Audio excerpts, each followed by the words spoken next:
Hello friends, माझ्या युट्यूबच्या चॅनलमध्ये सर्वांचे स्वागत आहे. आज आपण Nifty, bank Nifty, mid cap, small कॅपचं चार्ट बघणार आहोत. तसेच आपण आता थंबनेल बघितलं असेल, मार्केट एवढं का पडतंय. तर अमेरिकेचे जे राष्ट्राध्यक्ष आहेत त्यांनी काल एक घोषणा केलेली आहे आणि ती घोषणा अशी होती की भारतावर 26% आयात शुल्क हे लादण्यात येणार आहे.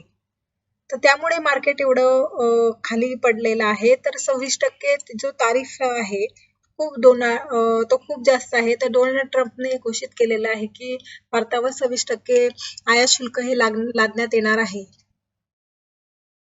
तर त्याचा इम्पॅक्ट हा मार्केटवर पडला आहे. त्यामुळे मार्केट हे घसरले आहे.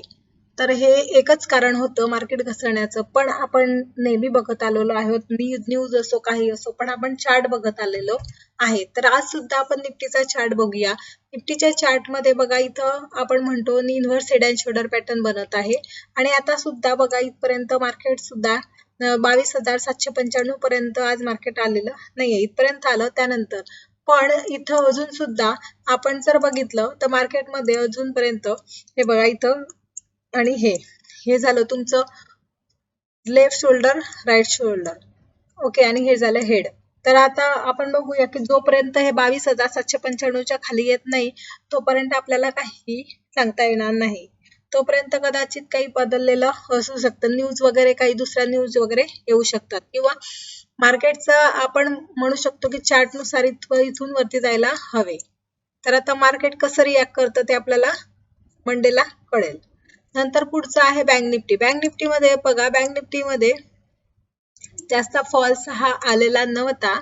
बँक निफ्टी मध्ये बघा नेहमी सारखं इथं बघा, इथं कंटिन्युअसली या चॅनल पॅटर्न मध्ये बँक निफ्टी ही पूर्णपणे कन्सोलिडेशन करत आहे. इथं हा रेजिस्टन्स, इथं सपोर्ट आणि इथपर्यंत बघा बँक निफ्टी ही आहे आणि ही जेव्हा ट्रेंड लाईन ब्रेक करेल तेव्हा बँक निफ्टी ही वरती जाण्याची कोशिश करणार आहे. तोपर्यंत निफ्टीचा आपण म्हणणार आहोत की हा जो हेड अँड शोल्डर पॅटर्न आहे तो कम्प्लीट होईल आणि मार्केट ही वरती जाईल.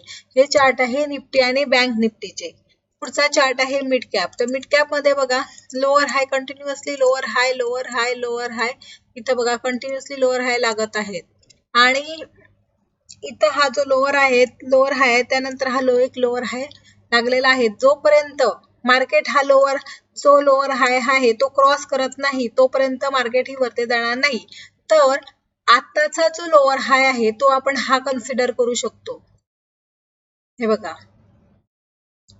तर हा एक लोअर हाय नंतर हा पुन्हा एक लोअर हाय लागलेला आहे आणि जोपर्यंत तो क्रॉस करणार नाही तोपर्यंत मिड कॅप इंडेक्स मध्ये कोणत्याही प्रकारची तेजी येणार नाही.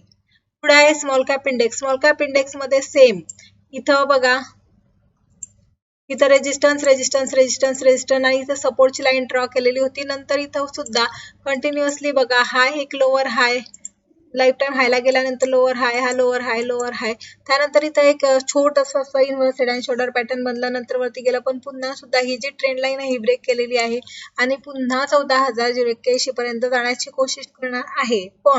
पण त्याआधी आपण बघणार आहोत हा जो लोअर हाय त्यानंतर जो हा लोअर हाय लागलेला आहे तो जर वरती क्रॉस केला तर मार्केट हे 17,000 पर्यंत जाऊ शकतं. पण आता इथं एक दोन पॉसिबिलिटी दिसत आहे स्मॉल कॅप इंडेक्स मध्ये. इथं जी ट्रेंड लाईन ब्रेक केलेली आहे तर तिथं इथपर्यंत हे येऊ शकतं. जसं आपण बघूया चार्ट, जसा मंडेला आपल्याला समजेल मार्केट वरती जाते खाली जाते त्यावरून आपल्याला कळेल.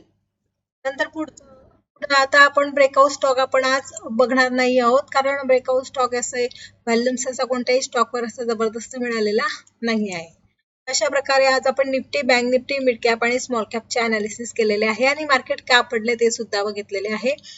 पण जर लॉंग टर्मचा विचार केला तर मार्केट नेहमी आपल्याला समजतं, म्हणजे चांगले स्टॉक असतात ते वाढत असतात.